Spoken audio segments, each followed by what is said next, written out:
Hello everybody, this is AK Pandey here and welcome to your AKP online chemistry classes. My dear student, today is the another amazing session of P block elements, and today I am going to start oxygen family. And oxygen family we have already started in class of P block elements lecture number 14, and this is the lecture number 15. So this is the second lecture of oxygen family. So let's start guys. हम लोग पिछले class में oxygen के बारे में जितना भी चीजें पढ़ना था, मीन्स बोले तो उसका फिजिकल प्रॉपर्टी अपन लोग बहुत ही अच्छे से कंप्लीट कर चुके थे। आज हम लोग क्या कंप्लीट करने वाले हैं, वो है सल्फर। सल्फर के बारे में सारा चीज पढ़ेंगे एक एक करके। तो आज होगा पी ब्लॉक का लेक्चर नंबर 15 और ऑक्सीजन फैमिली का दूसरा लेक्चर है। देखिए ऑक्सीजन फैमिली ज्यादा लंबा नहीं है। सबसे अगर पी ब्लॉक में बात करें तो पी ब्लॉक में सबसे ज्यादा अगर कोई ग्रुप में पढ़ना है तो वो था नाइट्रोजन फैमिली। आपका नाइट्रोजन फैमिली में 6 लेक्चर लगे थे कंप्लीट करने में, बट ऑक्सीजन फैमिली का ये दूसरा है और एक लेक्चर और लगेगा। मात्र 3 लेक्चर में ऑक्सीजन फैमिली कंप्लीट। बहुत ही जल्द ये चैप्टर फिनिश होगा और उसके बाद अपन लोग आगे का देखेंगे। खैर अभी पढ़िए जब तक ये चल रहा है। तो चलिए लेट्स स्टार्ट। देखिए सल्फर के बारे में हम लोग जानते हैं। सल्फर का एलोट्रोप्स पढ़ना है। 2 एलोट्रोप्स है। आप क्या कर रहे हैं, एक तो आपका रोम्बिक सल्फर है और मोनोक्लिनिक सल्फर, जिसको आप सर ये रोम्बिक सल्फर क्या है, जो आपका अल्फा सल्फर होता है वो अल्फा सल्फर को बोलते हैं रोम्बिक सल्फर, और जो बीटा सल्फर होता है उसको बोलते हैं, क्या बोलते हैं, मोनोक्लिनिक सल्फर। Very good. तो अल्फा सल्फर, अब देखो आपको क्लास में बहुत ही पहले से बताते आ रहे हैं कि जो भी एलोट्रोप्स है वो 2 चीज में सोलुबल होंगे, या तो वाटर में हो जाए या तो कार्बन डाइसल्फाइड। तो देखते हैं कि वाटर में कौन सोलुबल होता है और कार्बन डाइसल्फाइड में कौन सोलुबल होता है। फिर से दिमाग में सेट कर लीजिए, सल्फर पढ़ने वाले और सल्फर का एलोट्रोप्स क्या क्या है। एक तो रोम्बिक सल्फर और दूसरा मोनोक्लिनिक सल्फर। रोम्बिक सल्फर क्या है, तो जो अल्फा सल्फर होता है उसी को रोम्बिक सल्फर अपन लोग कहते हैं, और जो बीटा सल्फर है उसको क्या बोलते हैं, मोनोक्लिनिक सल्फर। अब एलोट्रोप्स बोले कि दो चीजों में सोलुबल होगा, या तो H2O वाटर में या तो कार्बन डाइसल्फाइड में। तो हमारा सवाल ये है कि क्या ये रोम्बिक सल्फर वाटर में सोलुबल होता है, तो बिल्कुल होता है। ये alpha sulphur means alpha sulphur क्या है, वही तो रोम्बिक सल्फर है। तो अल्फा सल्फर वाटर में सोलुबल होगा, बट बीटा सल्फर सोलुबल नहीं होगा। तो सवाल है कि सर दूसरा जो बचा, दूसरा आपका क्या था, कार्बन डाइसल्फाइड। तो कार्बन डाइसल्फाइड में सोलुबल होगा क्या, तो कार्बन डाइसल्फाइड में बोथ, चाहे वो रोम्बिक सल्फर हो चाहे वो मोनोक्लिनिक सल्फर हो, दोनों का दोनों सोलुबल होते हैं कार्बन डाइसल्फाइड में। तो बीटा सल्फर तो नहीं था वाटर में सोलुबल, बट अल्फा सल्फर तो था। लेकिन अगर आपसे पूछा जाए CH2 में क्या सोलुबल होगा, तो नहीं, both rhombic sulphur and monoclinic sulphur are soluble in CH2। दोनों का दोनों सोलुबल होगा कार्बन डाइसल्फाइड में, बट वाटर में एक नहीं होगा, वो है मोनोक्लिनिक सल्फर। क्लियर है, वेरी गुड। अब देखो एक बार क्वेश्चन आया था जेई में, एक बार क्वेश्चन आ गया था क्या कि पढ़ के तो गया क्या अल्फा सल्फर बीटा सल्फर के बारे में, और वहां पे ये भी कंसेप्ट पढ़ना होता है कि 369 केल्विन पे अगर आप टेम्परेचर दे रहे हो, तो सल्फा जो अल्फा सल्फर है, मींस बोले तो क्या अल्फा सल्फर रोमिक सल्फर, तो अल्फा सल्फर 369 केल्विन पे जब आप टेम्परेचर को हीट करते हो देते हो तो किस में कन्वर्ट हो जाता है, बीटा सल्फर पे। तो जेई में एक बार सवाल पूछा क्या कि 95 डिग्री सेल्सियस मींस बोले तो क्या, अगर 369 केल्विन से पहले अगर आप टेम्परेचर, इससे पहले वाला टेम्परेचर पे अगर आप रखते हो, तो क्या बताएंगे कौन सा ज्यादा स्टेबल होगा, या 369 केल्विन के टेम्परेचर के बाद कौन सा रोम्बिक सल्फर स्टेबल होगा, मींस बोले तो अल्फा सल्फर ज्यादा स्टेबल होगा, या फिर बीटा सल्फर स्टेबल होगा।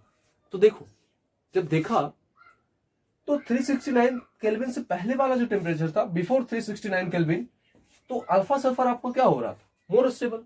बट आफ्टर 369 केल्विन जैसे ही इससे ज्यादा टेम्परेचर हुआ तो बीटा सल्फर ज्यादा मोर स्टेबल है, because a stable form at room temperature is called rhombic sulphur. क्योंकि stable form at room temperature उसको क्या बोलते हैं, रोम्बिक सल्फर। अब देखो रूम टेम्परेचर पे सवाल कुछ ऐसा पूछा था दे कि eight room temperature which sulphur is more stable before 369 kelvin. आप देखो रूम टेम्परेचर, मैक्सिमम लोगों को दिक्कत डाउट आ रहा होगा कि रूम टेम्परेचर आप कंसिडर क्या करेंगे, 27 डिग्री सेल्सियस से लेकर के 32 मैक्सिमम, ये आप room temperature as a consider करिए। तो सवाल यही था कि बताइए 369 केल्विन, 369 केल्विन से बिफोर कौन सा ज्यादा स्टेबल था? बिल्कुल before 369 kelvin alpha sulphur is more stable and then after 369 kelvin beta sulphur is more stable. Stable form जो रूम टेम्परेचर पे होगा वो कौन सा सल्फर होगा? Rhombic sulphur. तो बताइए जरा 360 मीन्स इसके आसपास होगा। तो आपको पता है कि डिग्री सेल्सियस को केल्विन में चेंज करो तो क्या करते हो, 273 प्लस डिग्री सेल्सियस मीन्स आपका कितना आ जाएगा, लगभग 300 केल्विन के आसपास। तो मान लो 32 होता तो 2 और बढ़ता, तो क्या ये 369 से कम नहीं है क्या? डेफिनेटली है। तो 369 केल्विन से टेम्परेचर कम है तो वहां पे हमारा कौन सा सल्फर ज्यादा स्टेबल होगा? तो रोम्बिक सल्फर, बोले तो alpha sulphur. Alpha sulphur is more stable before be take the value of temperature 369 kelvin. 369 kelvin से आप पहले ले रहे हो तो रोम्बिक सल्फर मोर स्टेबल है। क्लियर है यहां तक? ठीक है, तो नोट करिए इसको। तो गाइस अभी हमने क्या देखा, सल्फर का एलोट्रोप्स, सल्फर का एलोट्रोप्स के बारे में पढ़ा। तो अब देखते हैं कि structural form of sulphur, structural form of sulphur क्या क्या है जो आपको पढ़ना है। तो this is the structural form of sulphur. जो सल्फर किस किस स्ट्रक्चर के फॉर्म में एग्जिस्ट करता है वो आपका S2 होता है, S6 होता है और S8 होता है। तो इस फॉर्म में सल्फर एग्जिस्ट करता है। सवाल यह है कि S2, S6 और S8 में, S2, S6 और S8 में ज्यादा स्टेबल कौन है? तो S8 ज्यादा स्टेबल होता है। कैसे होता है अभी जस्ट आपको बता रहे हैं, देखिए ध्यान से। S2, S6 और S8 यही 3 सल्फर एग्जिस्ट कर रहा है और उसका स्ट्रक्चरल फॉर्म हम लोग देखेंगे। तो S6 तो आप पढ़ चुके हो किसमें, ऑर्गेनिक में। जब आपको ऑर्गेनिक केमिस्ट्री पढ़ा रहे थे तो इसका स्ट्रक्चर आप पढ़े हो। S6 बोले तो क्या आप ऑर्गेनिक में भी पढ़े होगे, ये बोट टाइप का जो स्ट्रक्चर होता था, इस टाइप का, ऐसे जो बोट का स्ट्रक्चर होता था, इसमें कितना था, 6 ही कार्बन तो थे। मीन्स वहां पे कार्बन था, यहाँ पे क्या है, सल्फर है। तो ऑर्गेनिक में 6 वाला स्टेबल होता था, बट इनऑर्गेनिक में जो एसिड पढ़ेंगे इसमें सल्फर में एसिड ज्यादा स्टेबल होगा। कौन? Acid. Acid is most stable form. तो आप ये ध्यान में रखेंगे। तो बेसिकली S6 ऑर्गेनिक केमिस्ट्री में आपका क्या होता है, ज्यादा स्टेबल होता है, बट इनऑर्गेनिक केमिस्ट्री में जो सल्फर 8 में होगा वो मोस्ट स्टेबल होगा। बेसिकली होता क्या है, कई बार देखा गया क्या, जब साइंटिस्टों ने फर्स्ट टाइम इसको देखा तो देखा कि हाई टेम्परेचर पे जो सल्फर एग्जिस्ट कर रहा था, मींस टेम्परेचर जब काफी ज्यादा था तो सल्फर S2 में एग्जिस्ट कर रहा था, बट जैसे ही उसको टेम्परेचर को कम करोगे, मींस कूल डाउन करोगे, तो वो सल्फर या तो S6 में एग्जिस्ट करेगा या तो S8 में एग्जिस्ट करेगा। मींस S6 जो एग्जिस्ट करता है वो कैसा फॉर्म में था, वो चेन फॉर्म में था। चेन फॉर्म कहने का मतलब जो S6 है ये ऐसा इस चेन के फॉर्म में रहेगा। ये वाला आपका S6 हो गया, 1 2 3 4 5 6 मींस 6 आपका सल्फर हो गया और ये चेन के फॉर्म में।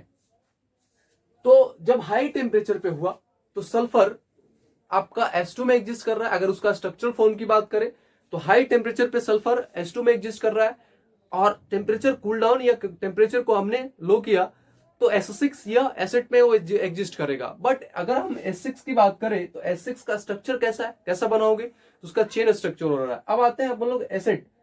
अब एसिड क्या होगा, हाई टेम्परेचर पे नहीं बल्कि कूल डाउन या टेम्परेचर उससे कम रखोगे तब एसिड में वो एग्जिस्ट करेगा। और एसिड जो होता है वो सबसे ज्यादा स्टेबल होता है। सल्फर का अगर आपसे कोई सवाल पूछे कि सल्फर का कौन सा स्ट्रक्चरल फॉर्म सबसे मोस्ट स्टेबल होता है, क्या S2, क्या S6, क्या एसिड, तो इसमें से सबसे ज्यादा मोस्ट स्टेबल कौन होता है, एसिड। और एसिड का जो शेप होता है, मींस उसका स्ट्रक्चर, उसका जो शेप होता है वो क्राउन शेप होता है, ये वाला इस टाइप का। कितना है एसिड, क्या इसमें 8 सल्फर आपको दिखाई दे रहा है, और इसका स्ट्रक्चर इस टाइप से क्राउन शेप। आप देखे होगे मिस वर्ल्ड, मिस इंडिया या मिस यूनिवर्स का जब वो है ना ताज सर पे लगा रहता है तो आपको इस टाइप मिस क्राउन शेप ताज इसके शेप की तरफ दिखाई देता है ना, कभी आप देखे होगे टीवी वगैरह में। तो यही आपका सल्फर का जो एसेट होता है उसका शेप कैसा होता है, क्राउन शेप। और एसेट क्या होता है आपका, मोस्ट स्टेबल फॉर्म है। स्ट्रक्चरल फॉर्म की अगर बात करें तो सबसे मोस्ट स्टेबल फॉर्म कौन है, एसिड। अब हमने स्ट्रक्चर के बारे में पढ़ा सल्फर का। अब नेक्स्ट जो है वो compounds of sulphur. Compounds of sulphur, पहला कंपाउंड्स देखते हैं H2S, हाइड्रोजन सल्फाइड। देखिए हाइड्रोजन सल्फाइड जो है इसका रोटेन एग स्मेल होता है। बेसिकली देखा गया क्या ना, जो आपका H2S कंपाउंड था वो कैसे प्रिपेयर करते हैं उसको अभी जस्ट बताने वाले हैं, तो पहले उसको पहचानिए। जो H2S था हाइड्रोजन सल्फाइड, वो हाइड्रोजन सल्फाइड बेसिकली वो कंपाउंड्स ऑफ सल्फर ही तो है। इस कंपाउंड में सल्फर आ रहा है, means this is the compound of sulphur. But इसका जो स्मेल आ रहा था उसको पता किया कि कौन सा हाइड्रोजन सल्फाइड है या फिर कोई अदर कंपाउंड है, तो स्मेल से पहले पता किया साइंटिस्टों ने। तो देखा क्या कि जो जो हाइड्रोजन सल्फाइड था, उस हाइड्रोजन सल्फाइड का जो स्मेल आ रहा था वो रोटेन एग का आ रहा था, मींस सड़े अंडे की तरह। जो अंडा सड़ जाता है उसका जो स्मेल आता है मींस उसी की तरह रोटेन एग का स्मेल की तरह आ रहा था, मींस H2S। तो हाइड्रोजन का ये पहला कंपाउंड देखेंगे हम लोग, हाइड्रोजन सल्फाइड। इसका स्मेल कैसा था, रोटेन एग की तरह। अब इसको प्रिपेयर कैसे करेंगे, अगर हमको ये इसको प्रिपरेशन करना है तो हाउ टू प्रिपेयर। देखिए पहला काम आप आयरन सल्फाइड को लीजिए। ये आपका क्या है, FeS आपका आयरन सल्फाइड है। इस आयरन सल्फाइड को जब अपन लोग H2SO4 के साथ रिएक्ट करेंगे तो ये आयरन सल्फाइड बेसिकली, अब देखो कैसे इसका प्रोडक्ट बनेगा। आप हमसे पढ़ रहे हो, आपको पता है कि अगर आपको रिएक्शन लिखा हुआ मिल जाए तो प्रोडक्ट बनाने में माहिर हो, AK पांडे का स्टूडेंट हो, और कभी भी कोई भी रिएक्शन मिल जाए उसका प्रोडक्ट बनाने में आप क्या हो, माहिर हो। जैसे FeS आया सर, H2SO4 आया, अब क्या करोगे, इस FeS को तोड़ दो, इसमें Fe+2 और S-2, और जो H2SO4 आया इसको ब्रेक करिए H+ और SO4-2 पे। अब इसको क्या करिए, क्रिस क्रॉस करिए यहां से, तो यहाँ Fe+2 और SO4-2, ये प्लस वाला और माइनस वाला आपस में मिक्स करिए, मिलाइए, तो यहां से बनके क्या आ जाएगा, FeSO4, और यहां से H2S आएगा। क्लियर है। और आपको पता है कि जो H2SO4 होता है वो king of acid, king of acid कहते हैं। मींस जितने भी एसिड है उसका सबसे मतलब राजा जो है वो है H2SO4, means king of acid. अब याद रखने का तरीका क्या है कि राजा को क्या चाहिए, रोटेन एग। कहां से चाहिए, कहां से चाहिए, आयरन सल्फाइड से। मींस ये जो आयरन सल्फाइड है यहां से, मींस रोटेन एग कहने का मतलब, अब रोटेन एग किसका स्मेल था, H2S का, मींस हाइड्रोजन सल्फाइड का। तो ये जो हाइड्रोजन सल्फाइड है, तो बेसिकली अगर आप प्रिपेयर करना चाहते हो तो सर ये रिएक्शन अगर लिखा हो तो फट से आप क्या कर लोगे, प्रोडक्ट निकल जाएगा। प्रिपरेशन कैसे करेंगे, लेबोरेटरी में आप आयरन सल्फाइड को लो, आयरन सल्फाइड का reaction king of acid means H2SO4 के साथ आप रिएक्ट करा दो। रिएक्शन अगर वो करेगा तो रिएक्शन के बाद आफ्टर जो प्रोडक्ट देगा वो प्रोडक्ट क्या देने वाला है, FeSO4 तो बनेगा डेफिनेटली, साथ में H2S बनेगा। तो हमारा मकसद क्या था, H2S बनाना। तो यहां से कंपाउंड्स ऑफ सल्फर मिल गया, मींस हाइड्रोजन सल्फाइड मिल गया। तो क्लियर है प्रिपरेशन। चलिए इसको नोट करिए।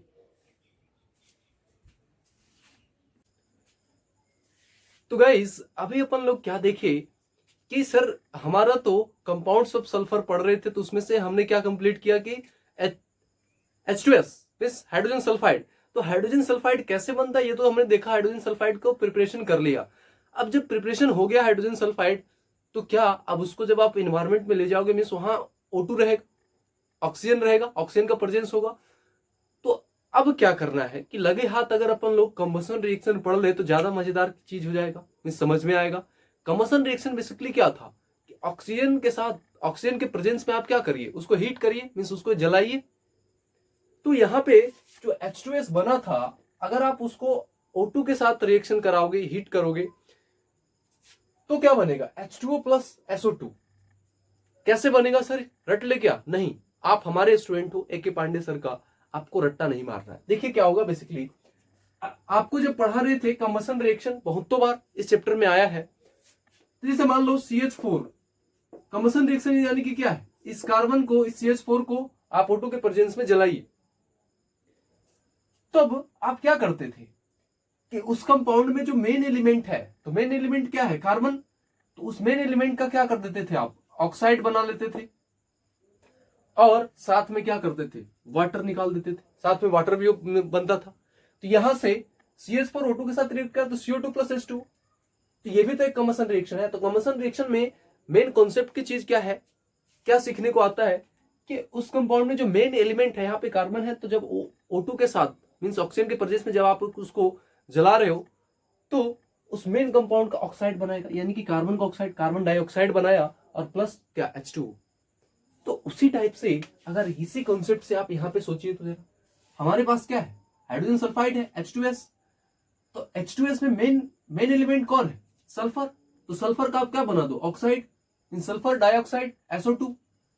अब ये जल रहा है तो आप देखते हो जलाते हो तो गैस में देखते हो ना, गैस का जो फ्लेम होता है ब्लू फ्लेम का होता है, यानी कि जब आप जलाते हो तो SO2 जो बना वो कैसा है, ब्लू फ्लेम का।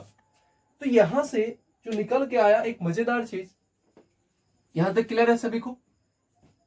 तो यहाँ पे जो CO है या CO2 या H2S सारा का सारा ब्लू फ्लेम में बर्न करता है। क्या ये कहना चाह रहा है, देखिए CO भी आपका किसके साथ बर्न करता है, ब्लू फ्लेम के साथ। चाहे वो आपका CO2 हो, ये भी ब्लू फ्लेम के साथ बर्न करता है।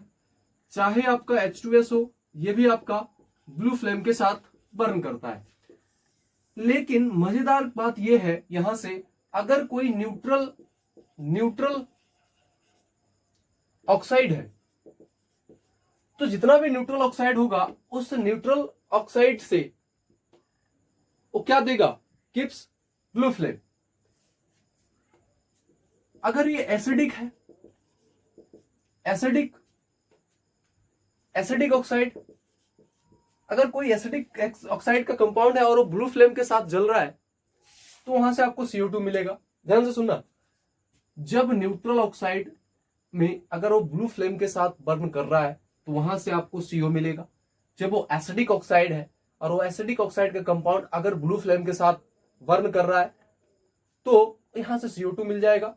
और H2S जब ऑक्साइड बर्न कर रहा था तो सल्फाइड, अभी हमने सल्फाइड देखा, तो जब सल्फाइड बर्न करेगा ब्लू फ्लेम के साथ तो आपको क्या दे देगा, यहां से ये H2S का रोटेन एक स्मेल था, तो ये भी H2S blue sulphide means blue colour का अगर फ्लेम देगा तो हाइड्रोजन का सल्फाइड यहां से सल्फर का कंपाउंड आपको मिल गया। तो यहां पे क्या मिलेगा आपको, H2S। तो यहां तक क्लियर है। अब देखिए क्वेश्चन पूछते हैं आपसे, क्वेश्चन क्या कर रहा है कि why H2S liquid at room temperature whereas H2S is gas at room temperature।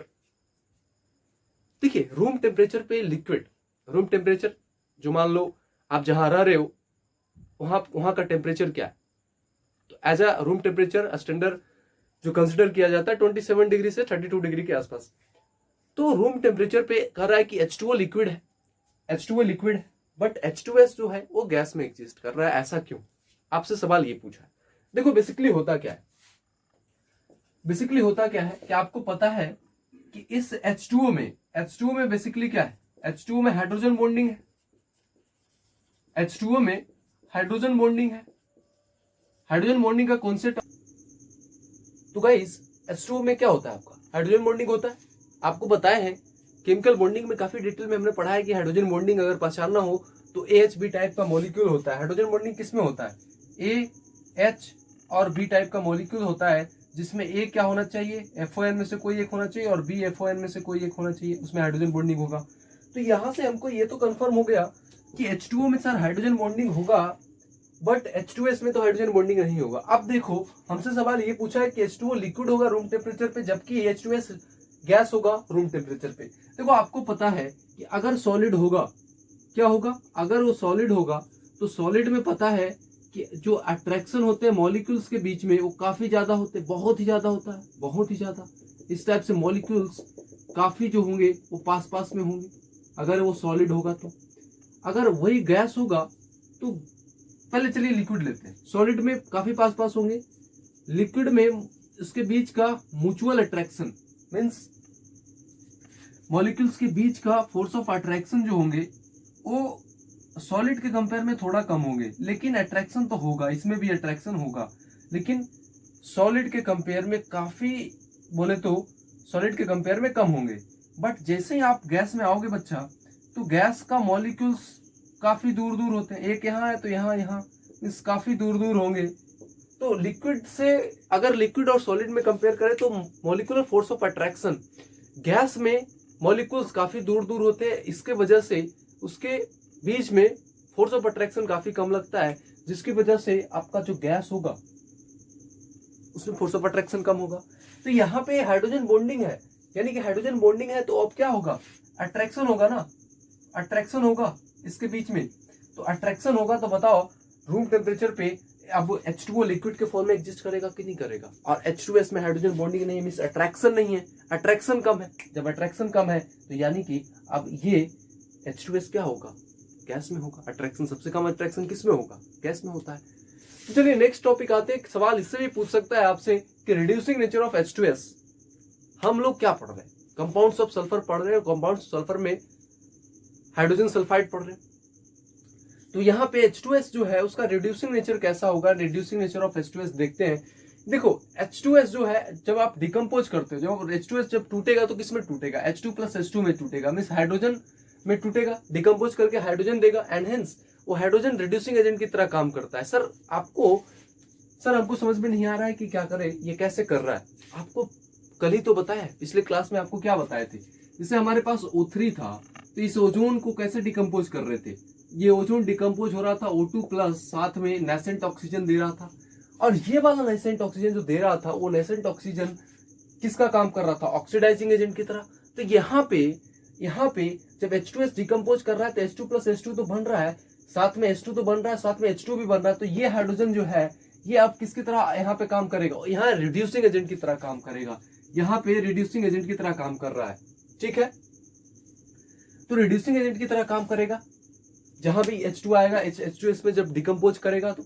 और बट जो जहां पे नेसेंट ऑक्सीजन आता था ओजोन में, हमने देखा कल के क्लास में लेक्चर नंबर ये 14, ये 15 चलेगा, तो 14 में आपने देख चुका है जब ऑक्सीजन फैमिली लेक्चर 1 हुआ था तो वहां पे तो नेसेंट ऑक्सीजन का काम क्या था, वो क्या ऑक्सीडाइजिंग एजेंट की तरह काम करने लगता था जहां भी नेसेंट ऑक्सीजन आता था। तो यहाँ पे H2 आ रहा है ना, H2S जब डिकम्पोज करेगा तो हाइड्रोजन दे रहा है और साथ में एक्ट कर रहा है रिड्यूसिंग एजेंट की तरह। तो क्लियर है कि नहीं, कमेंट सेक्शन में फटाफट प्लेस करिए कि ये लेक्चर कैसा लग रहा है आपको। अगर कोई डाउट है तो जरूर प्लेस करिए, नहीं है तो जरूर बताइए कि सर अच्छा लगा lecture. Reaction with oxidising agent, देखो ऑक्सीडाइजिंग एजेंट के साथ रिएक्शन, अब ऑक्सीडाइजिंग एजेंट के साथ रिएक्शन देखोगे तो पहले देखो जब किसी भी ऑक्सीडाइजिंग एजेंट के साथ रिएक्शन करोगे तो H2S इटसेल्फ ऑक्सीडाइज कर देगा और वो कोलाइडल। देखो होता क्या है बेसिकली, अभी हमने क्या किया, H2S जब डिकम्पोज करता है बच्चा तो क्या दे रहा था, H2S जब डिकम्पोज कर रहा था तो साथ में H2 प्लस H2 दे रहा था, मीन्स हाइड्रोजन दे रहा था। और वो वाला जो हाइड्रोजन है वो रिड्यूसिंग एजेंट की तरह काम कर रहा है। तो यहाँ पे H2S रिड्यूसिंग एजेंट की तरह काम कर रहा है और कोई भी कंपाउंड ऑक्सीडाइजिंग एजेंट की तरह काम कर रहा है। एक कहेगा हम ऑक्सीडाइज करेंगे, एक कहेगा रिड्यूस करेंगे, तो अंततः फाइनली क्या हो जाएगा, ये जीरो हो जाएगा। मीन्स क्या बना देगा, colloidal sulphur with white turbidity, means जो सल्फर मिलेगा वो जीरो ऑक्सीडेशन स्टेट में होगा। तो एक क्या कर रहा है, H2S कर रहा है रिड्यूसिंग एजेंट की तरह काम कर रहा है, एक ऑक्सीडाइजिंग एजेंट की तरह। तो फाइनली वो क्या हो जाएगा, जो सल्फर बनेगा वो जीरो में बनेगा। क्लियर है, तो चलिए इसको फटाफट से नोट करिए, अपन आगे देखते हैं।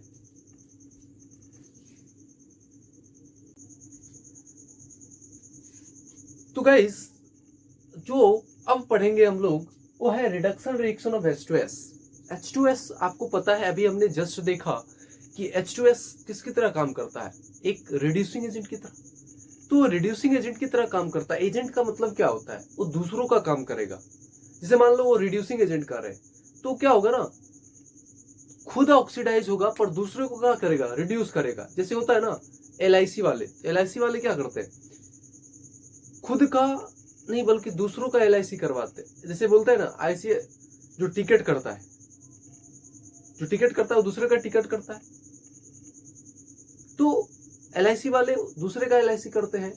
यहाँ पे अगर ऑक्सीडाइजिंग एजेंट की बात करें तो क्या होगा, दूसरों को रिड्यूस करेगा, खुद ऑक्सीडाइज होगा। तो H2S हमने क्या देखा, H2S में बेसिकली हो रहा था क्या, H2S जब रिएक्शन कर रहा था तो आफ्टर डिकम्पोजिशन वो टूट जा रहा था किसमें, H2 और H2 में हाइड्रोजन। तो जो हाइड्रोजन बना वहां से वो किसकी तरह एक्ट करने लगा, रिड्यूसिंग एजेंट की तरह। तो जब वो रिड्यूसिंग एजेंट की तरह एक्ट करने लगा, बेसिकली मार्कर गिर गया था, तो रिड्यूसिंग एजेंट की तरह एक्ट करने लगा तो अब देखते हैं कि रिडक्शन रिएक्शन ऑफ H2S, जो आपके सिलेबस में क्या क्या है, रिडक्शन रिएक्शन ऑफ H2S, यही चार आपको पढ़ना है। क्या क्या है? पहला तो रिड्यूस करेगा Fe+2 में रहेगा अगर वो H2S के साथ रिएक्शन करता है, H2S के साथ अगर रिएक्शन करता है। ध्यान देना, आपके सिलेबस में ये चार रिएक्शन पढ़ना है। रिडक्शन रिएक्शन ऑफ H2S का, हाइड्रोजन सल्फाइड का, ये चार रिएक्शन पढ़ना है। क्या है? पहला चीज, अगर आपको आयरन से रिलेटेड, जैसे यहाँ पे देखिए FeCl3 है, तो Fe+3 वाला किसमें रिड्यूस होकर चला जाएगा? अगर वो H2S के साथ रिएक्शन कर रहा है तो किसमें जाएगा बताओ? Fe+2 में जाएगा। दूसरा जो टाइप का रिएक्शन पढ़ना है वो H2O2 जो है वो रिड्यूस करेगा, और वो रिड्यूस करके किसमें चला जाएगा? H2O में। तीसरा जो टाइप पढ़ना है वो Mn+7 से जब वो रिड्यूस करेगा, अगर वो H2S के साथ रिएक्शन करता है तो वो रिड्यूस होके Mn+7 से Mn+2 में चला जाएगा। रिड्यूसेस HNO3 से HNO, मतलब मान लीजिए ऐसा है कि अगर HNO3 है, अगर आप उसका रिएक्शन कराते हो तो बेसिकली ये रिड्यूस होके किस में चला जाएगा? ये रिड्यूस होके NO2 में चला जाएगा। जिस टाइप से अभी आपने क्या देखा, जिस टाइप से अभी आपने देखा कि H2O2 रिड्यूस होके किस में जा रहा था? H2O2 में, H2O में। तो ये चार आपको पढ़ना है। अब एक एक करके देखते हैं। ऊपर का दो, अभी हमने क्या बोला? Reduction reaction of H2S, means H2S के साथ अगर रिएक्शन करता है और H2S का कैसा काम करता है? ऑक्सीडाइज रिड्यूसिंग एजेंट की तरह। H2S क्या है? रिड्यूसिंग एजेंट है। मींस खुद क्या होगा? ऑक्सीडाइज होगा, बस दूसरे को रिड्यूस कर देगा। तो अब ये क्या करेगा? उसको क्या कर देगा? उसको क्या करेगा बताओ? ये वाला H2S इसको अब क्या कर देगा? इसको यहाँ पे Fe+2 से Fe+3 से Fe+2 में गया, इसका क्या हो गया? रिडक्शन। और खुद का क्या हो गया? ऑक्सीडेशन। तो सर यही तो हम बोलना चाह रहे थे कि H2S as a reducing agent काम करता है, वो खुद ऑक्सीडाइज होगा पर दूसरे को क्या कर देगा? रिड्यूस कर देगा। यहाँ पे FeCl3 में आयरन+3 में है और H2S के साथ रिएक्शन कर रहा है। तो ध्यान रहे कि सर हमको तो पढ़ाए थे कि Fe+3 Fe+2 में रिड्यूस हो जाता है, तो Fe+2 वाला प्रोडक्ट बना FeCl2, तो Fe+3 से Fe+2 में जा रहा है, यानी कि इसका क्या हो रहा है बताओ? रिडक्शन हो रहा है। ऑक्सीडेशन नंबर का कम नहीं, रिडक्शन हो रहा है। और साथ में Cl+S सल्फर कोलाइडल बन रहा है। दूसरा देखोगे H2O2 H2S के साथ जब रिएक्शन करेगा तो रिड्यूस होकर किस में चला जाता है? H2 में चला जाता है। तो दो समझ में आया? फटाफट से कमेंट सेक्शन में लिखिए। नेक्स्ट है रिड्यूसेस Mn+7 से Mn+2 में जाएगा एसिडिक मीडियम। ध्यान रहे, Mn+7 से Mn+2 में रिड्यूस होके वो एसिडिक मीडियम, देखो मीडियम पे भी डिपेंड करता है मैंगनीज का। जब आपको डी एंड एफ ब्लॉक पढ़ाएंगे तो डी ब्लॉक जब पढ़ाएंगे, जस्ट इसके बाद डी ब्लॉक स्टार्ट होगा तो पढ़ाएंगे वहां पे, तो मैंगनीज के बारे में आपको काफी डिटेल में पता लगेगा। तो यहाँ पे देखिए ध्यान से, जब Mn+7 जब H2S के साथ रिएक्शन करेगा तो मान लो Mn+7 में है तो एसिडिक मीडियम में है, तो Mn+7 रिड्यूस करके किस में चला जाएगा? Mn+2 में। जब आपको अगर प्रोडक्ट बनाना है और HNO3 रिड्यूस होकर किस में चला जाएगा? NO2 में। जैसे देखो ना, बेसिकली इसको डिक्लोराइजेस केमेनोफोर सॉल्यूशन भी कहते हैं। ऐसा इसलिए होता है क्योंकि देखो Mn+7 जो होता है, Mn+7 जो होता है वो कलर्ड होता है, बट Mn+7 से Mn+2 में जब वो गया तो Mn+2 कलरलेस होता है, तो कलर से कलरलेस में चला गया ना, इसीलिए बोलते हैं उसको डिक्लोराइजेस केमेनोफोर सॉल्यूशन। यहाँ पे केमेनोफोर में, यहाँ पे मैग्नीज कितना में है? इस केमेनोफोर में यहाँ पे जो मैग्नीज है वो +7 में है। जब H2S के साथ रिएक्शन किया तो जैसे ही हमको झलक गया, अच्छा ये तो H2S है सर, यानी कि अब Mn+7 में दिखाई दे रहा है केमेनोफोर में, तो ये Mn+2 ये Mn+7 किस में रिड्यूस होकर चला जाएगा? Mn+2 में। बोलो जाएगा कि नहीं जाएगा? क्योंकि यहाँ पे H2S किसकी तरह काम कर रहा है?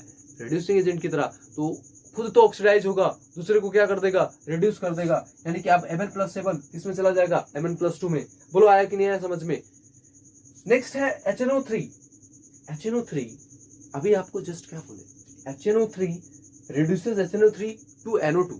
HNO3 रिड्यूस होकर किस में चला जाता है? NO2 में। तो यहाँ पे देखो +5 से +4 में HNO3 रिड्यूस हुआ और NO2 में चला गया। तो क्लियर है यहाँ तक? तो अब देखिए सल्फर डाइऑक्साइड, आपको बता दे एक टेक्निक, एक बहुत ही शानदार टेक्निक क्या है कि अगर आप कार्बन डाइऑक्साइड पढ़े हो और हम पढ़ाएं आपको कार्बन फैमिली में कार्बन डाइऑक्साइड के बारे में, यहां पे अगर आपने रिएक्शन को ध्यान से पढ़ा है, जो बच्चा कार्बन फैमिली को पढ़ा है बहुत ही औसम वे में आपको पढ़ाते आ रहे हैं पूरा पी ब्लॉक लेक्चर 1 से। कोई भी बच्चा पी ब्लॉक में मास्टर बनना चाहता है, नीट और जेई का कोई भी क्वेश्चन आएगा बना सकता है, तुम बोर्ड का तो धजिया उड़ा दोगे। क्या करना है, आप लेक्चर 1 से जाइए और सारा का सारा बात कर जाइए, अच्छे से क्वेश्चन प्रैक्टिस करिए। तो खैर आइए, सल्फर डाइऑक्साइड, वहां पे कार्बन डाइऑक्साइड, अब रिलेट करो थोड़ा सा कार्बन फैमिली में। तो कार्बन डाइऑक्साइड में बेसिकली क्या होता था, सल्फर की जगह क्या कर दो, कार्बन कर दो प्लस O2 इसके साथ रिएक्शन करता था तो CO2 बनाता था। लेकिन यहाँ पे सल्फर डाइऑक्साइड पढ़ रहे हैं तो सल्फर प्लस O2 क्या बनाएगा, SO2 बनाएगा, बर्निंग सल्फर इन एयर। तो बेसिकली क्या हुआ ना, जैसे CO2 जो फॉर्म्ड होता था, CO2 कैसे फॉर्म्ड होता था, कार्बोनेट ले लो चाहे बाइकार्बोनेट ले लो, तो वहां से जो प्रोडक्ट निकल के आता था साथ में CO2 मिलता था। बट सिमिलरली आप उसी टाइप से सोचिए कि जहां जहां CO2 आता था, जहां जहां कार्बन था वहां वहां आप सल्फर को रिप्लेस कर दीजिए, कार्बन को जहां जहां कार्बन था वहां सल्फर रख दीजिए। तो कार्बन प्लस O2 CO2 आ रहा था तो यहाँ पे सल्फर प्लस O2 SO2 आएगा। In the similar way CO2 formed कैसे होता था, कार्बोनेट और बाइकार्बोनेट के साथ।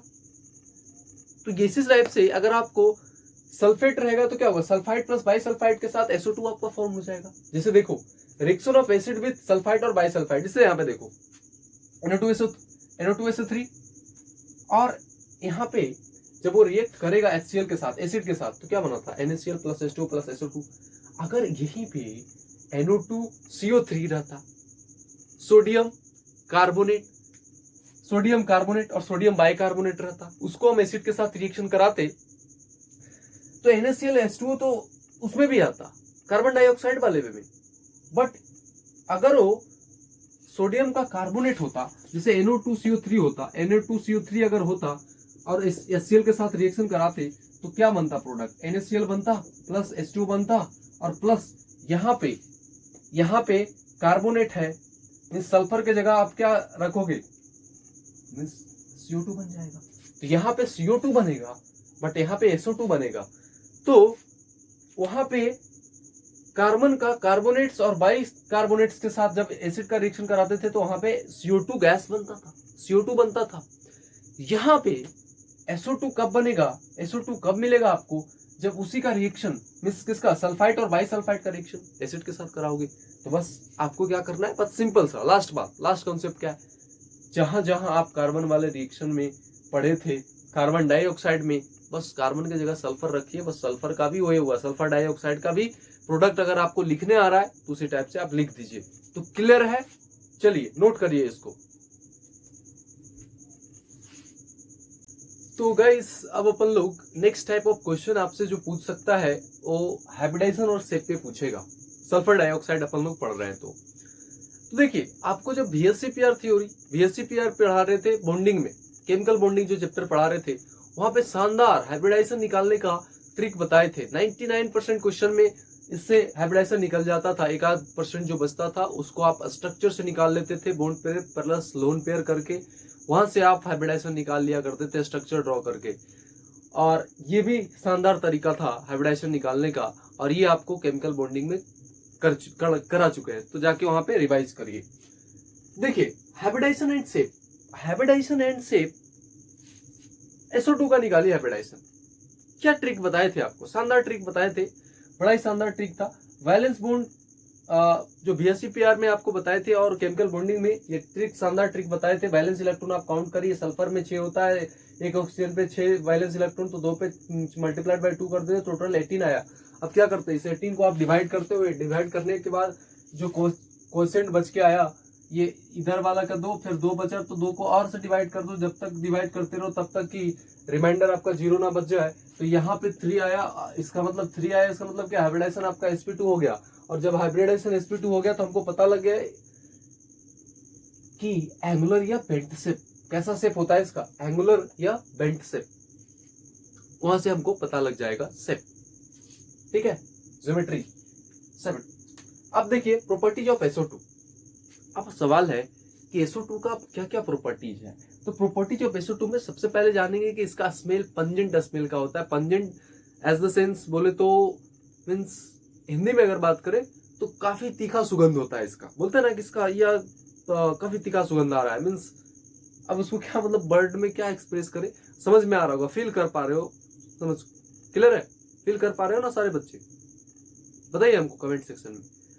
तो कैसा स्मेल, पंजेंट स्मेल में तीखा सुगंध आ रहा है, यानी कि जो प्रॉपर्टीज ऑफ SO2 में तो पहला उसका स्मेल कैसा है, पंजेंट स्मेल है। और अब देखिए इसकी हाइड्रोलिसिस की बात करते हैं, तो देखो हाइड्रोलिसिस की बात करते हैं तो H2 के साथ रिएक्शन कराओ ना, मींस हाइड्रोलिसिस, हाइड्रोलिसिस पे कैसा प्रोडक्ट बनता था, हाइड्रोलिसिस इस चैप्टर में अब तक नहीं कुछ तो 100 बार तो आ ही चुका होगा, इससे ऊपर बार आ चुका है। तो हाइड्रोलिसिस मतलब क्या है, जो कंपाउंड का हाइड्रोलिसिस करा रहे हो उसमें देखिए कि जैसे यहाँ पे क्या है, सल्फर है मेन एलिमेंट, तो +4 में है, तो उसी उतना ही ऑक्सीडेशन स्टेट का आप प्रोडक्ट बना दीजिए राइट साइड। तो लेफ्ट साइड में सल्फर +4 में है, तो राइट साइड में भी सल्फर का +4 का आप क्या कर दीजिए, कंपाउंड बना दीजिए, आपका मीन्स वो क्या हो जाता था, हाइड्रोलिसिस में आपका प्रोडक्ट निकल के आ जाता था। तो यही है कि हाईली सोलुबल होता है SO2 जो होता है ना, हाईली सोलुबल होता है वाटर में, एंड सॉल्यूशन बिकम क्या, और सॉल्यूशन क्या हो जाता है, एसिडिक हो जाता है।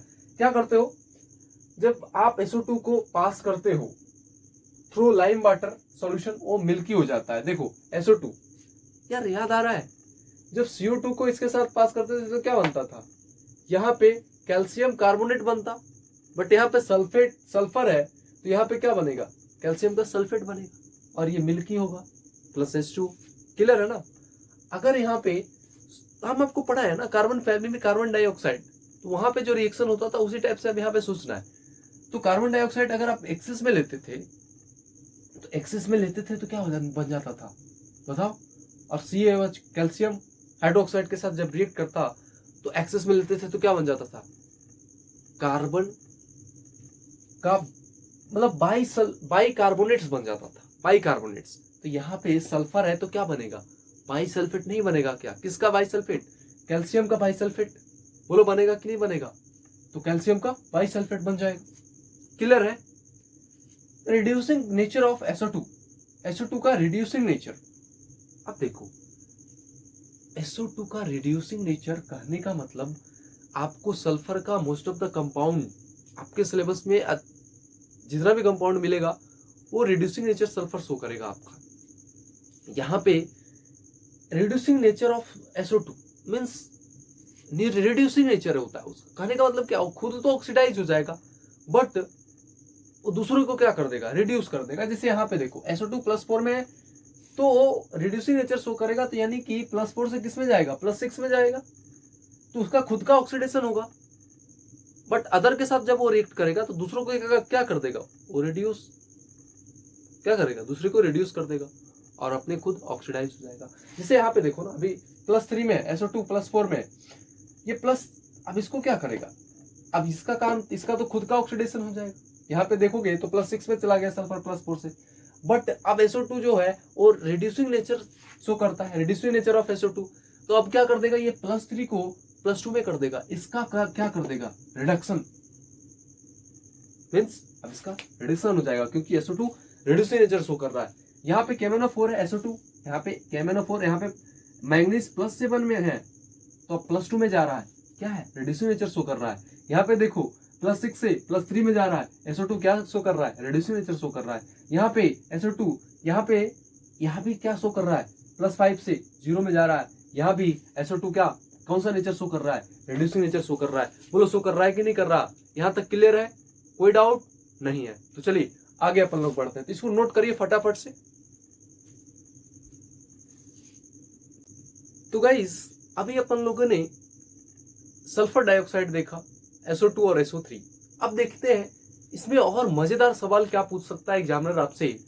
तो देखिए अब मैथ्स का फीलिंग आएगा थोड़ा बहुत, आप ध्यान से देखिए। जो नेक्स्ट इंपोर्टेंट क्वेश्चन, काफी इंपोर्टेंट क्वेश्चन है ये, इस टाइप का सवाल नीट और जेई में आ चुका है और पूछता भी है। तो अप्रोच सीखिए कि तरीका क्या है सोचने का। अगर आप एक क्वेश्चन सोच लिए, कॉन्सेप्ट को सोच लिए, सीख लिए, तो इस टाइप का 1000 सवाल मिले आपसे डेफिनेटली बनेगा। देखिए ध्यान से, कर हाउ मेनी पी पाई और p pi d pi bones are in SO2। सवाल हमारा यही है कि कितना पी पाई कितना P pi d pi bond है SO2 में। तो देखो आप फिगर जब ड्रॉ करते हो, जब स्ट्रक्चर ड्रॉ करते हो तो S डबल बॉन्ड O, जब आप इसको देखोगे तो इसमें क्या लग रहा है कि सिग्मा बॉन्ड, चाहे वो डबल बॉन्ड हो या ट्रिपल बॉन्ड हो, चाहे कुछ भी हो, आपको जब केमिकल बॉन्डिंग चैप्टर पढ़ा रहे थे तो सिग्मा बॉन्ड तो एक ही होगा, बाकी पाई बॉन्ड।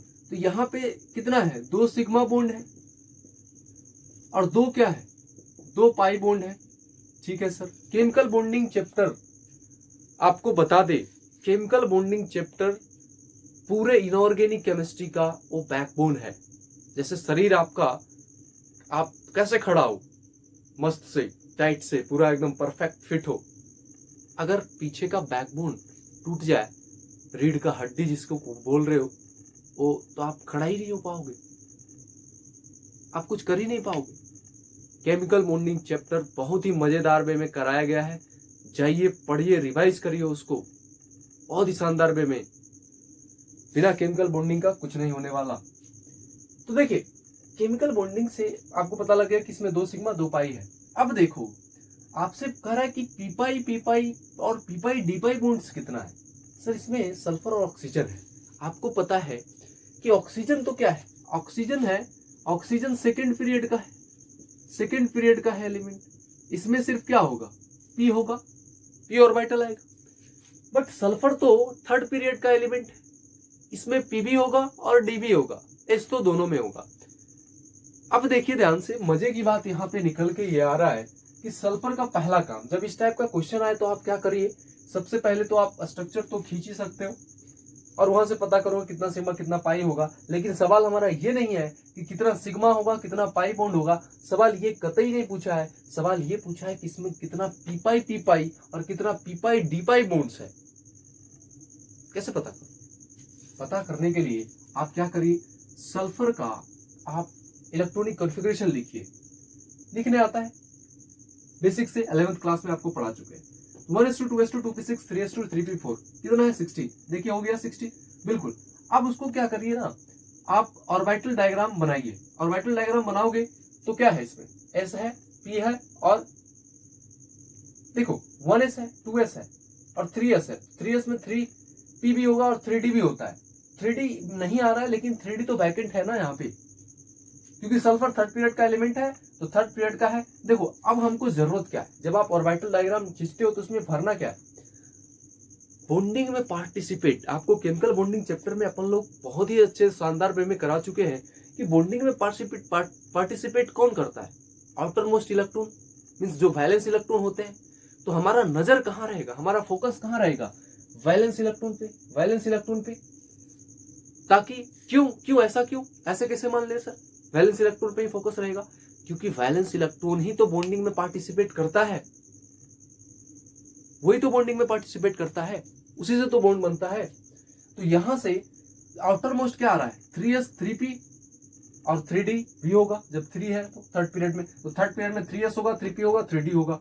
ठीक है सर, यहाँ पे जब सल्फर का इलेक्ट्रॉनिक कन्फिगरेशन किया तो 3s में 2 इलेक्ट्रॉन फिल कर दो, 3p में 4 इलेक्ट्रॉन फिल कर दो। ठीक है, फिल हो गया। अब क्या करिए, आपसे पूछ रहा है कितना पी पाई कितना डी पाई बॉन्ड है। आप क्या करिए, एक इलेक्ट्रॉन जब इसमें हम एक्साइट करके भेजेंगे, इसमें एक्साइट करके अपन लोग भेजे, क्यों नहीं भेज सकते, अगर हम बिल्कुल भेज सकते, हमको तो बॉन्ड देखना है ना। जब आप इसको एक्साइट करके डी में भेज सकते हो, क्योंकि डी में क्या है आपका वैकेंट ऑर्बिटल है, चला जाएगा। जब इसमें जाएगा तो कितना अनपेयर्ड इलेक्ट्रॉन है, 4, यानी कि 4 बॉन्ड तो डेफिनेटली बनाएगा। और उसमें से कोई भी कंपाउंड हो, कोई भी कंपाउंड अगर है तो सबसे पहले क्या बनाता है, sigma bond, then pi bond बनाएगा। तो जैसे मान लो SO2 है तो इसमें क्या है, पहले सिग्मा बॉन्ड बन रहा है, फिर पाई भी बन रहा है, क्योंकि 2 सिग्मा है 2 पाई है, तो पहले तो सिग्मा बॉन्ड बनाएगा। तो देखो पहले फर्स्ट सिग्मा बॉन्ड है, सेकंड सिग्मा बॉन्ड है और उसके बाद क्या है, 2 पाई बॉन्ड है, first pi bond second pi bond. अब सवाल है कि पाई बॉन्ड में आपको ये तो पता है कि ऑक्सीजन का तो सिर्फ पी वाला होगा और सल्फर में पी भी होगा और डी भी होगा। तो जो पहला पाई बॉन्ड बन रहा है यहाँ पे पी पाई है और ये जो 3p है, तो p सिर्फ किस में आ रहा है, p सल्फर में भी आ रहा है और p ऑक्सीजन में भी आ रहा है। तो एक तो ऑक्सीजन वाला एक सल्फर वाला, तो बॉन्डिंग में पार्टिसिपेट किया। तो यहाँ जो फर्स्ट पाई बॉन्ड बना कौन सा बना, पी पाई और सेकेंड जो सेकेंड जो पाई बॉन्ड बना वो पी पाई डी पाई, तो पी वाला और डी वाला, तो डी वाला सल्फर का डी ऑर्बिटल और ऑक्सीजन का पी ऑर्बिटल, क्योंकि ऑक्सीजन में तो पी ऑर्बिटल तक ही जाएंगे ना, क्योंकि ऑक्सीजन सेकंड पीरियड का है तो वो सिर्फ पी ऑर्बिटल तक जाएगा। लेकिन सल्फर थर्ड पीरियड का है, सल्फर क्या है, थर्ड पीरियड का एलिमेंट है, सल्फर थर्ड पीरियड का एलिमेंट है, तो वो 3d, उसके पास डी ऑर्बिटल भी होगा। तो जब डी ऑर्बिटल है तो यहां से जब सेकेंड पाई बॉन्ड पता लग गया सर कि पी पाई और डी पाई होगा, तो डी पाई सल्फर वाला और पी पाई तो पी पाई डी पाई, यानी कि सल्फर और ऑक्सीजन। क्लियर है? तो पी पाई सेकेंड तो आपसे क्या पूछा है, कितना पी पाई है कितना डी पाई बॉन्ड्स है, SO2 में तो नहीं बता दोगे, एक पी पाई है और एक P pi d pi bonds है। क्लियर है? अब SO3 में भी इसी टाइप से सोचते हैं, ये सवाल आपसे SO3 में भी पूछ सकता है, या इसके अलावा कोई भी दुनिया संसार का कोई कंपाउंड आ जाएगा, क्या तुम इस टाइप से P pi d pi bond नहीं पता कर सकते? बताओ हमको। कमेंट सेक्शन में आप जरूर लिखिए कि सर क्रिस्टल क्लियर हुआ कि नहीं हुआ। अगर हुआ, आपको अच्छा लगा ये लेक्चर, प्लेस करिए कमेंट सेक्शन में सर अच्छा लगा, नाइस लेक्चर। देखिए ध्यान से, how many p pi d pi bonds are in SO3, उसी टाइप से सोचिएगा। ये ट्रायंगुलर प्लानर होता है, इसका ज्योमेट्री बेसिकली क्या है, 1 2 3, 3 सिग्मा 3 पाई, 3 सिग्मा 3 पाई। पहला काम क्या करिए, इलेक्ट्रॉनिक कन्फिगरेशन कर दो, आउटरमोस्ट ऑर्बिट वाले इलेक्ट्रॉन पे फोकस करिए, 3s 3p है और 3s 3p आ रहा है, 3d भी होगा, तो कितना है 3s में, देखो 2 भर दो और 4p में है, 4p में है सर, हम एक्साइट करके इसमें भेज दी, तो भेजने के बाद ये स्टार लगा हुआ है, तो अब क्या हो जाएगा, कितना बॉन्ड बनाना था, 3 सिग्मा 3 पाई, टोटल 6 बॉन्ड, 1 2 3 4 5 6, तो इसको भी इसमें एक्साइट करके भेज सकते हैं। जब इसको भेजे फिर इसको भी भेज देंगे, कितना हो गया। तो कोई भी कंपाउंड, अभी जस्ट हमने तो बोला ना कि दुनिया संसार का कोई भी कंपाउंड है वो पहले तो सिग्मा बॉन्ड बनाएगा, देन पाई बॉन्ड भी बनाएगा, अगर उसमें पाई बॉन्ड बनेगा तब पाई बॉन्ड भी बनाएगा, लेकिन पहले तो ये तो कंफर्म है कि सिग्मा बॉन्ड तो बनाएगा ही बनाएगा, सबसे पहले सिग्मा बॉन्ड ही बनाएगा। तो यहां से क्या बनाएगा, फर्स्ट सिग्मा बॉन्ड, दूसरा सिग्मा बॉन्ड और तीसरा सिग्मा बॉन्ड।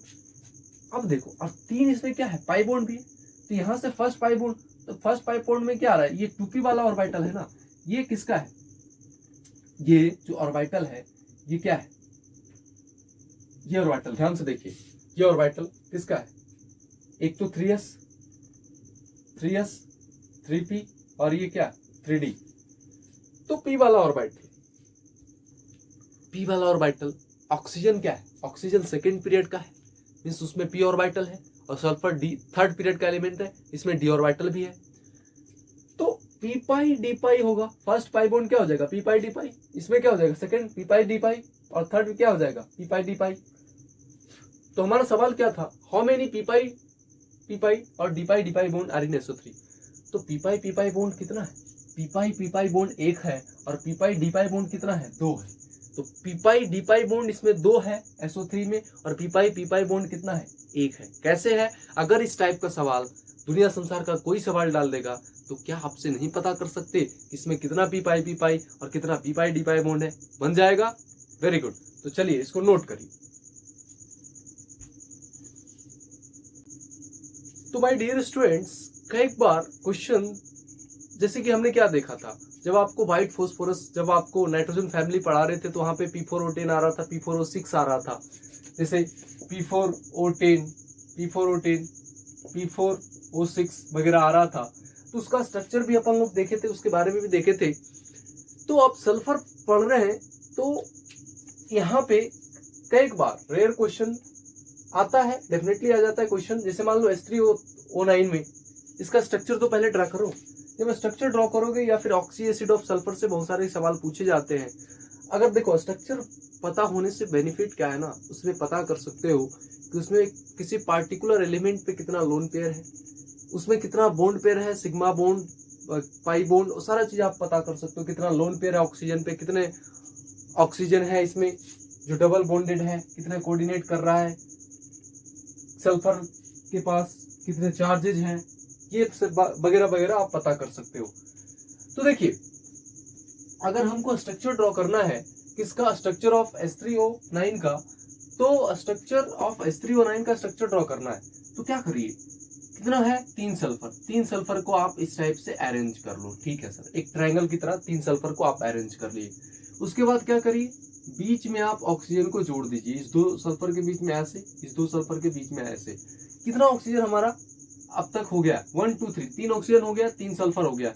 तो सल्फर तो 3 ही था, ऑक्सीजन 9 था, 3 सल्फर हो गया, 3 ऑक्सीजन हो गया। सर हमको तो पता है कि सल्फर कितना बॉन्ड बनाएगा, 6 बॉन्ड बनाता है स्टेबल होने के लिए।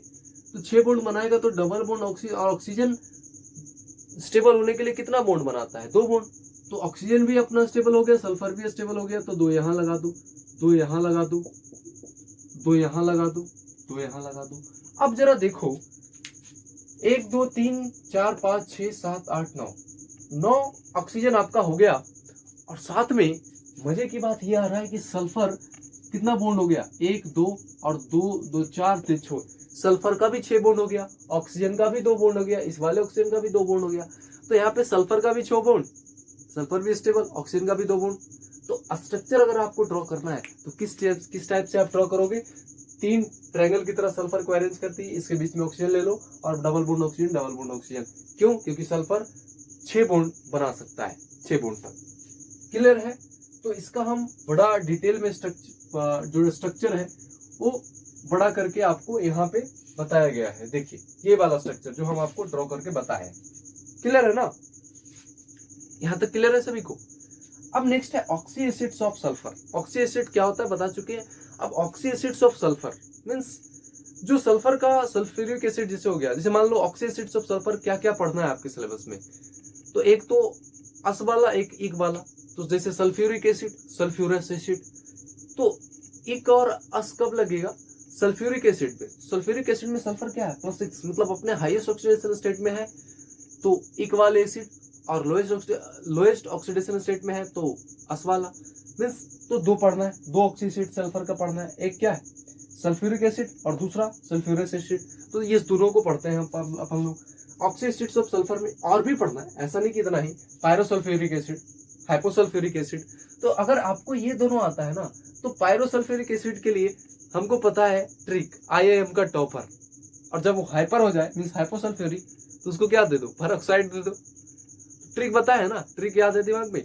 तो यहाँ पे देखो ऑक्सी एसिड्स ऑफ सल्फर में H2SO4 में यहाँ पे सल्फर +6 में है, ये सल्फ्यूरिक एसिड यहाँ पे कितना में है, +4 में। यहाँ पे देखो तो -6 और +2, तो -6 और +2 +4, यानी कि यहाँ पे सल्फर +R में। तो यहाँ पे सल्फ्यूरस एसिड, तो लोएस्ट ऑक्सीडेशन स्टेट में है सल्फर, तो सल्फ्यूरस एसिड, अस एसिड। हाईएस्ट ऑक्सीडेशन स्टेट में होगा तो सल्फ्यूरिक एसिड। तो सल्फ्यूरिक एसिड का अगर स्ट्रक्चर ड्रॉ करना चाहते हो तो क्या है, H2SO4, H2SO4, एक सल्फर, एक सल्फर।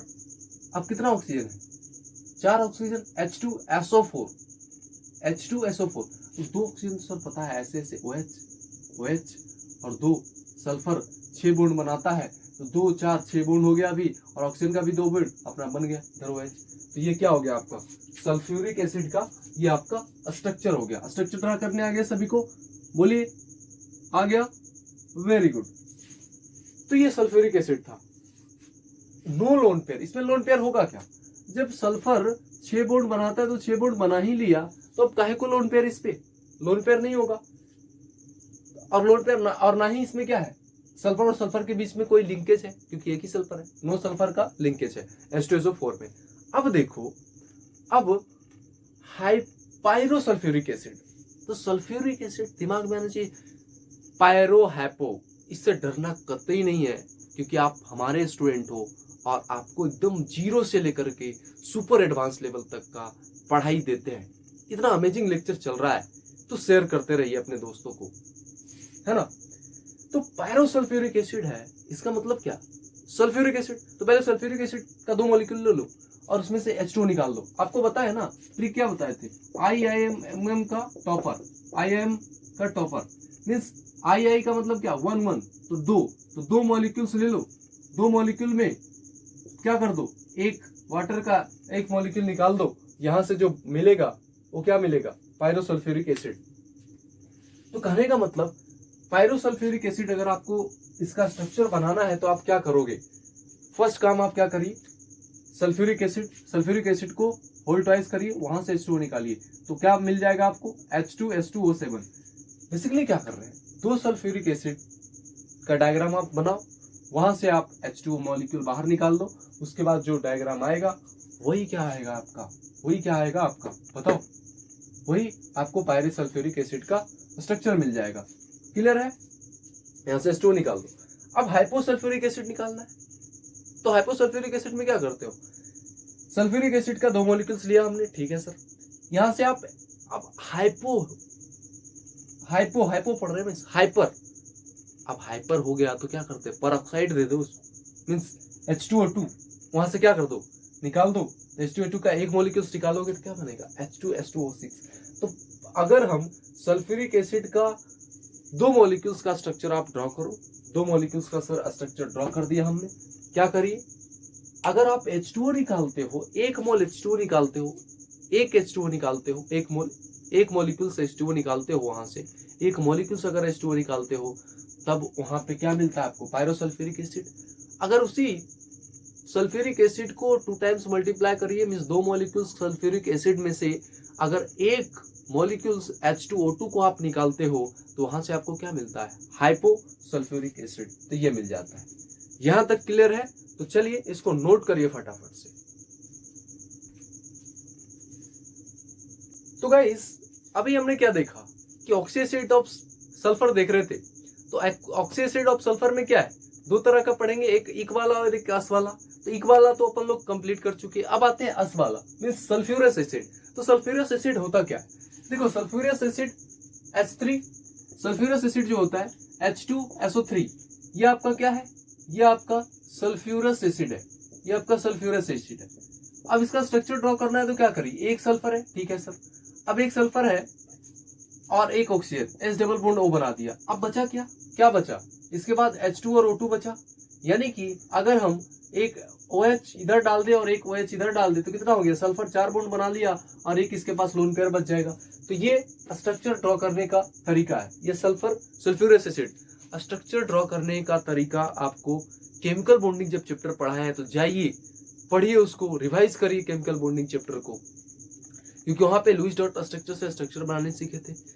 वेस्ट से बेस्ट तरीका क्या था, स्ट्रक्चर दुनिया संसार का कोई भी स्ट्रक्चर आएगा आपसे बन जाएगा आसानी वे में, वो केमिकल बॉन्डिंग में बताए हैं, और यहाँ भी अगर आप बनाना है तो बनाइए। क्लियर है, क्योंकि स्ट्रक्चर का कॉन्सेप्ट थोड़े ना बदलेगा, पी ब्लॉक में रहेगा चाहे किसी भी चैप्टर में। क्लियर है, तो आप ये स्ट्रक्चर होता है सल्फ्यूरस एसिड का। अब आते हैं पायरोसल्फ्यूरस एसिड। देखो पायरो में क्या, IIM का टॉपर आपको दिमाग पे आना चाहिए, पायरोसल्फ्यूरस एसिड। तो सल्फ्यूरस एसिड क्या है, H2SO3 सल्फ्यूरस एसिड होता है।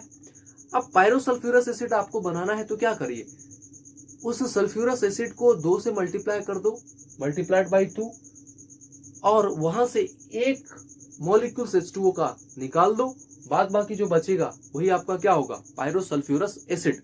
तो ये है आपका पायरोसल्फ्यूरस एसिड का।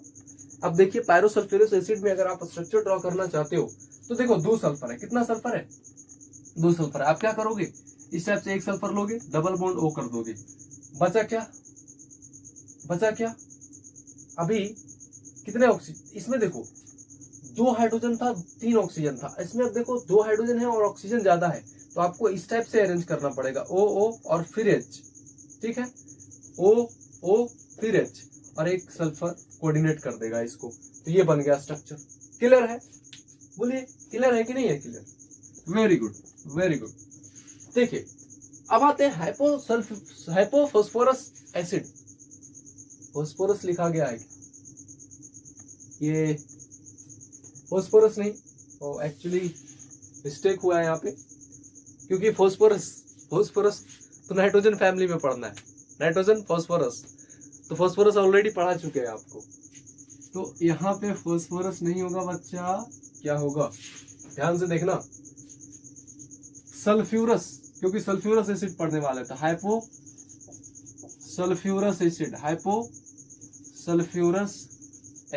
हाइपोसल्फ्यूरस एसिड किसकी चर्चा करेंगे अपन लोग, हाइपोसल्फ्यूरस एसिड।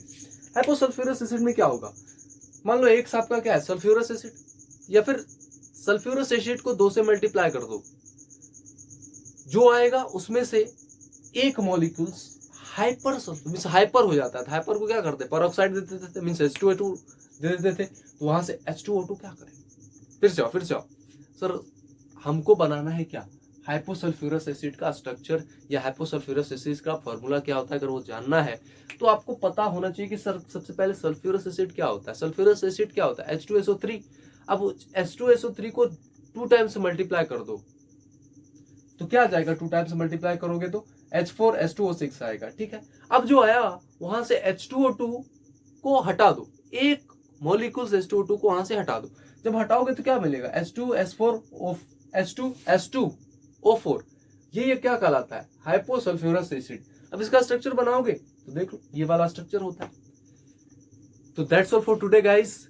इतना अमेजिंग लेक्चर पी ब्लॉक का चल रहा है, तो अपने दोस्तों को अधिक से अधिक शेयर करिए। जो नीडी स्टूडेंट है उनको जरूर शेयर करिए, जो बड़े बड़े कोचिंग एफर्ट नहीं कर पाते, जिनके फी 2 लाख 2.5 लाख है, नहीं कर पाते, वही सारा का सारा कंटेंट आपको इतना फ्री ऑफ कॉस्ट मिल रहा है, तो अच्छे से पढ़ाई क्यों नहीं करते, अपने दोस्तों को अधिक से अधिक क्यों नहीं शेयर करते, शेयर करिए, राइट। और अगर आप न्यू स्टूडेंट है, अगर आप इस लेक्चर को देख रहे हो, अगर आप न्यू है इस चैनल पे आए हो, तो जाओ लाइक करो और रेड बटन को जरूर टच करो, सब्सक्राइब करो, तोड़फोड़ मचा दो, ताकि यूट्यूब वाला भी देखे ये कौन मास्टर पढ़ा रहा है इतना शानदार। तो सब्सक्राइब करिए, अगर आप न्यू बच्चे हैं तो जाइए सब्सक्राइब करिए, रेड बटन को दबाइए और बेल आइकन जरूर हिट करना, नहीं तो नोटिफिकेशन नहीं मिलेगा, आपको पता ही नहीं लगेगा कि सर कौन सा वीडियो डाल रहे हैं। तो नोटिफिकेशन के लिए जरूर सब्सक्राइब करिए, बेल आइकन हिट करिए। तो नेक्स्ट लेक्चर बस, अब पी ब्लॉक में नेट ऑक्सीजन फैमिली चल रहा है, तो ऑक्सीजन फैमिली में एक लेक्चर और होगा, है ना, वो छोटा सा लेक्चर होगा और हमारा ऑक्सीजन फैमिली कंप्लीट होगा। तो नेक्स्ट लेक्चर मिलेंगे नेक्स्ट क्लास में। तब तक के लिए बच्चों आप खुश रहिए, मस्त रहिए, स्वस्थ रहिए, पढ़ाई करते रहिए। तो बाय बाय बच्चों, that's all for today, bye bye बच्चों।